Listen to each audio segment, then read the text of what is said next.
In Ring of Fire, the Eyelander is shown to be capable of speaking, and it is implied that it has been eating churros. While yes, the speaking part is understandable.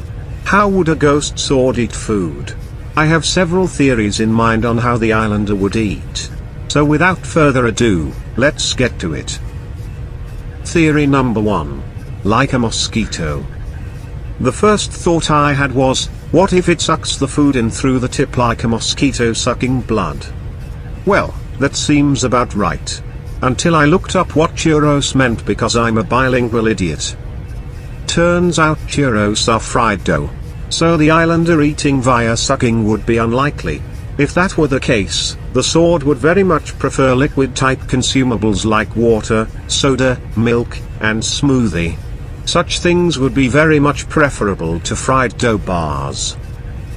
But then again, this way of eating would also work well with ground up stuff. Maybe the sword wanted to do crack, but the mom said no. It's bad for you and my mum will be livid. So it settles with the legal and safer options. Sugar and coffee, to take the edge off the fact that Mr. Groot probably used it as an improvised vacuum cleaner. Truly one of the coping mechanisms of all time. But anyway, I got 3 more theories, so we better move on to the next one. Theory number 2. Like a bird. I theorized that the blades can be opened like a bird's beak and food would go in there. Where it gets chewed and then swallowed. Where it goes into a pocket dimension that acts as a stomach. Yes, quite Lovecraftian if you think about it. Such imagery would fit right in Nemesis Blue. So let's talk about the benefits instead, because I need to sleep tonight. This would allow the blade to consume more kinds of food. It would also make the Eyelander look like a freaky bird with a tiny torso and giant beak. On second thought, theory number 3. Telekinesis. Naturally, I examine the food for clues. Demomon was probably eating these. And looks like the Eyelander is capable of precision, seeing how the cans are opened rather than slashed in half. This will help it significantly. But anyway, since it's a ghost sword, it might be able to consume stuff telepathically. It would look something like this. I like this one. It allows a lot of freedom. If this is the case, the Eyelander will be able to eat anything without issue. Imagine, Eyelander mukbang ASMR. It's either going to be nightmarish or freaking hilarious. Now, as much as I like this particular one, there's still theory number 4. Devourer of Souls. In its debut, we can see it moves on its own toward the closest head whilst saying head. This matches its function in game, minus the moving on its own part.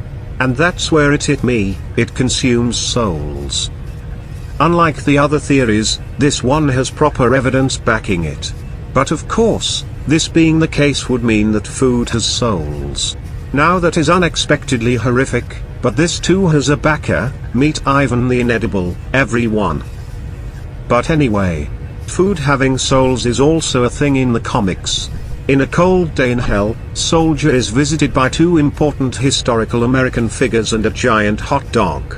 Now, the Americans being there makes sense. The soldier is quite literally one of the Americans of all time, who embodies American values like no other. So of course, George Washington and Benedict Arnold would be there to help their fellow Americans.